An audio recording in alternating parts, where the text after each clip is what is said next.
Hello viewers, welcome to Channel 27.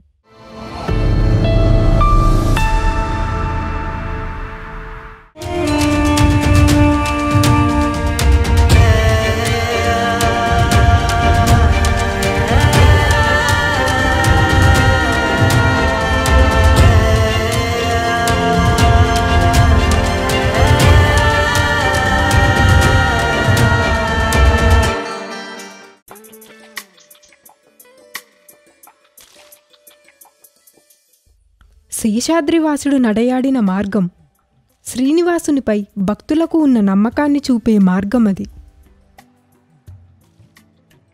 Govinda అంటూ మెట్టుమెట్టున పసుపు కుంకుమ కర్పూర హారతులిచ్చుకుంటూ శ్రీ వెంకటేశ్వర స్వామిపై ఉండే భక్తిని భక్తులు ఈ రూపంలో చూపించుకుంటారు. అదే శ్రీవారి మెట్టు మార్గం. ఓం నమో వెంకటేశాయ. అఖిలాండ కోటి బ్రహ్మాండ నాయకుడు ఆపద్ముక్కులవాడు ఆ వెంకటేశ్వరుడు. కలియుగంలో తన భక్తులకు ఎప్పుడూ తను అందుబాటులో ఉండాలి అనే ఉద్దేశంలో ఏడుకొండలపై వెలిశారు ఆ వెంకటేశ్వరుల వారు. ఆ స్వామిని దర్శించుకోవడానికే నేను వచ్చేశాను. ప్రధానంగా వెంకటేశ్వర స్వామిని దర్శించుకోవడానికి 3 మార్గాలున్నాయి. ఒకటి ఘాట్ రోడ్ ద్వారా వెళ్ళొచ్చు, మరొకటి అలిపిరి. ఎక్కువ శాతం భక్తులు అలిపిరి మార్గాన్నే ఎంచుకుంటారు. చాలా తక్కువ మంది ఎంచుకునే మార్గమే శ్రీవారి మెట్టు. ఈ శ్రీవారి మెట్టు నుండి తిరుమలకు సుమారు 2380 మెట్లు ఉన్నాయి. స్వయంగా ఆ స్వామివారు నడిచినటువంటి మార్గం ఇది. ఇక్కడ నుంచే స్వామివారు పద్మావతి అమ్మవారితో పాటు కొండపైకి వెళ్లారని స్థల పురాణం చెప్తుంది. అందుకే ఈ మెట్లకు శ్రీవారి మెట్టు అనే పేరు ఏర్పడింది.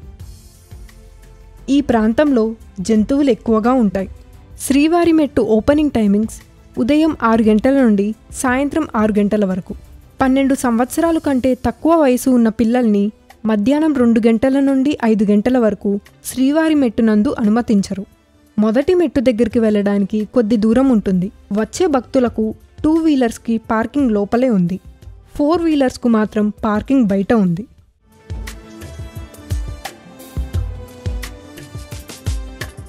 ఇక్కడ మనకు లగేజ్ పెట్టుకుని మెట్లు ఎక్కేందుకు స్టోరేజ్ రూమ్ కూడా అందుబాటులో ఉంది. ప్రాంగణం నందు యాత్రికులకు వసతి సత్రం, ఫస్ట్ ఎయిడ్ సెంటర్ కూడా అందుబాటులో ఉన్నాయి. శ్రీవారి మెట్టు నడక మార్గం నుండి తిరుమలకు సుమారు 2 కిలోమీటర్ల దూరం. మార్గ మధ్యలో వెంకటేశ్వర స్వామివారి ఆలయం ఉంది. వెళ్లే దారిలో గోవింద నామాలు ఉంటాయి. ఆ నామాల్ని స్మరిస్తూ మనం తిరుమల చేరుకోవచ్చు.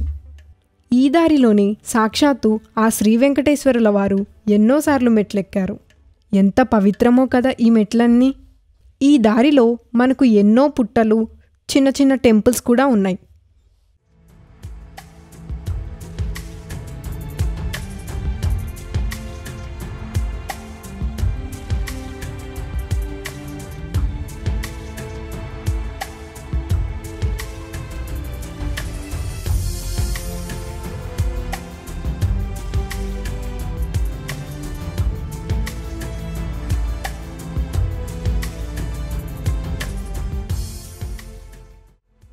ఇలా స్వామివారి మెట్లెక్కుతుండగా ప్రతి 30 నుంచి 40 మెట్లకి మనకి జలప్రసాదాలు కూడా అందుబాటులో ఉన్నాయి.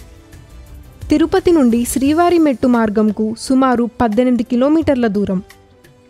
ఈ ప్రాంతానికి టీటీడీ ఉచిత బస్సులను నడుపుతుంది. 420వ మెట్టు దగ్గర ఒక మండపం ఉంటుంది. అది ఎంతో పురాతనమైన మండపం. ఈ నడక మార్గం ఎక్కడానికి కొంత కష్టమైనా పైకి చూస్తే తిరుమల కనిపిస్తుండటంతో భక్తులు సులువుగా గోవిందనామస్మరణలు చేసుకుంటూ తిరుమల చేరుకుంటున్నారు.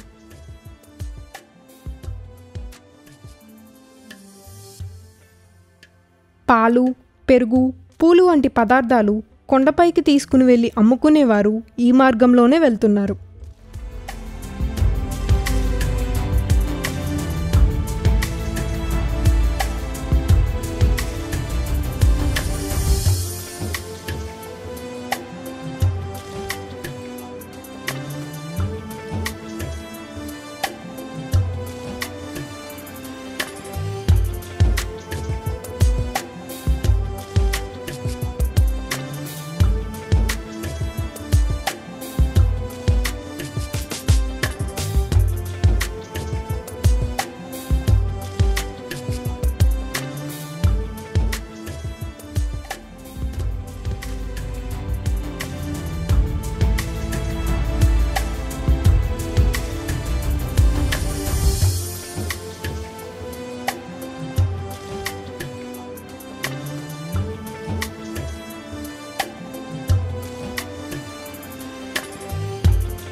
చంద్రగిరి దారి నిర్మించిన తరువాత ఈ దారి వెలుగులోకి వచ్చింది.